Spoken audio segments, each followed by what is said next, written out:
रमीशी होनावर का नमस्कार आप सबको। और आज मैं बात करने आई हूँ मेरे फेमस पर्सनालिटी जो इंडियन के मोस्ट फेमस पर्सन्स में गिने जाते हैं, वो है मिस्टर रतन टाटा। आप सब जानते होंगे रतन टाटा को। आई थिंक बच्चा बच्चा रतन टाटा और उनके बारे में काफ़ी कुछ जानता है। लेकिन मैं ऐसी कई चीज़ें आपके सामने ले आ रही हूँ जो शायद आपने सुनी हो या नहीं सुनी हो, मुझे पता नहीं।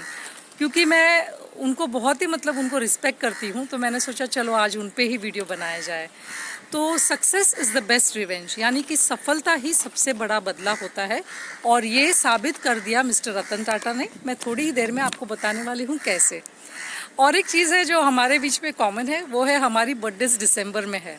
मिस्टर रतन टाटा की बर्थ डेट 28 दिसंबर 1932 है, और 1991 में जमशेदजी टाटा, जिसने कि वो फाउंडर है टाटा ग्रुप ऑफ कंपनीज़ के, उनके बाद उनके बेटे दोराबजी टाटा ने ये कंपनी चलाई, और फाइनली मिस्टर रतन टाटा अपने इंडिया के फादर ऑफ एविएशन भी बोले जा सकते हैं, क्योंकि उन्होंने फर्स्ट एयरलाइन यानी कि टाटा एयरलाइंस की शुरुआत की।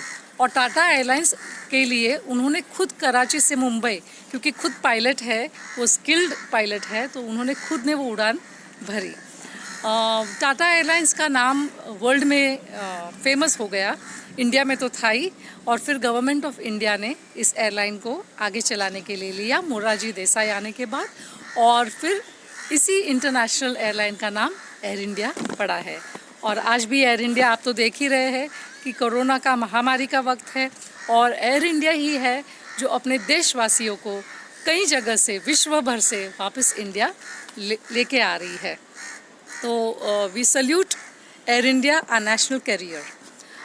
14 कंपनीज़ थे जब रतन टाटा ने टाटा स्टील में एंट्री लिया, और आज 95 कंपनीज़ के शिखर पर उन्होंने एक्सपेंशन करके टाटा कंपनीज़ को पहुंचा दिया है।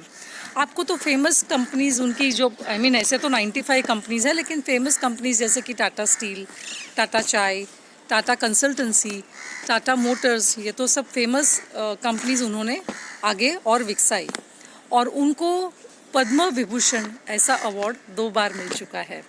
ये अवार्ड्स इंडिया के सेकंड और थर्ड बेस्ट सिटीज़न को ही मिल सकता है, और उनमें से 2 बार रतन टाटा जी को मिला है।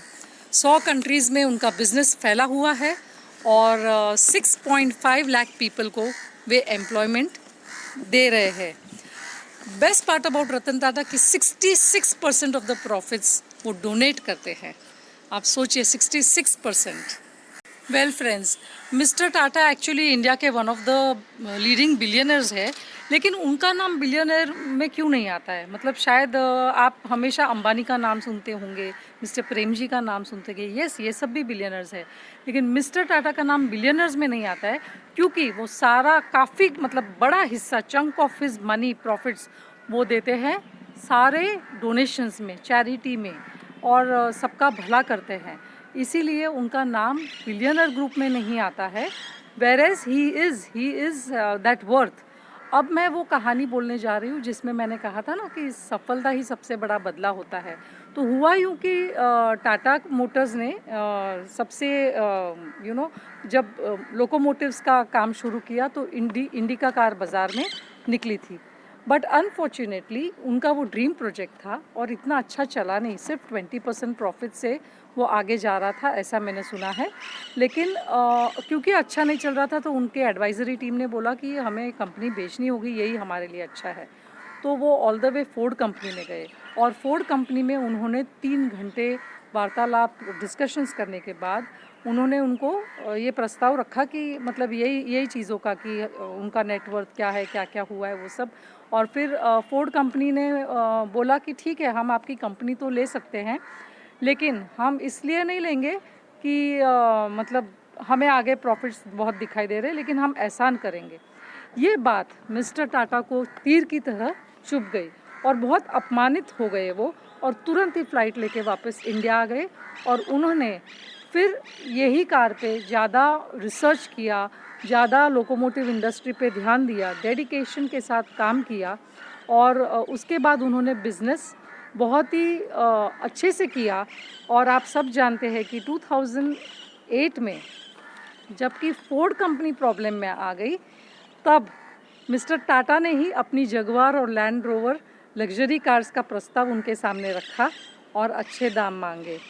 तो फोर्ड कंपनी ने इस बार तुरंत स्वीकार कर लिया, क्योंकि इस बार पासे पलट गए थे। तो यही बदला, विदाउट सेइंग अ वर्ड, एक शब्द बोले बिना मिस्टर टाटा ने ईंट का जवाब दिया पत्थर से। और लाइफ इज़ अ सर्कल, और यहीं पे सब कुछ वापस आता है। और सिचुएशन वैसे ही हो गई मिस्टर टाटा के साथ। तो mister Tata as you know कि बहुत ही डोनेशंस करते हैं। टाटा मेमोरियल हॉस्पिटल है, फिर स्ट्रे डॉग्स के लिए उन्होंने घर बनाया जहाँ पे वो खुद रहते हैं, वहाँ कोलाबा में ही। और जो बिल्कुल रास्ते पे कुत्ते पड़े होते हैं उनके लिए फिर उन्होंने हार्वर्ड यूनिवर्सिटी में मिलियंस ऑफ डॉलर्स का डोनेशन दिया है। मिस्टर रतन टाटा ने $50 बिलियन हार्वर्ड यूनिवर्सिटी को डोनेट किए। अब कोरोना के वक्त में उन्होंने आई थिंक 1500 करोड़ दिए हैं भारत में। और ऐसे ही cancer research centres, health care या फिर स्ट्रे डॉग्स के लिए, मतलब अनगिनत उनके जो चैरिटी किए हुए हैं।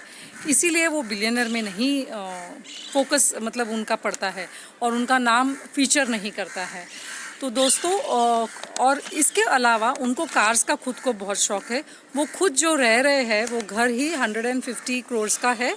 और उनके पास जो बेस्ट लग्जरी कार्स है, जैसे कि Mercedes Benz, Jaguar, nano gold, red Ferrari, Mercedes S class, land rover, Cadillac, Tata Nexon, ये सब इनके पास बहुत सारे कार्स है। उनका खुद का प्राइवेट जेट भी है।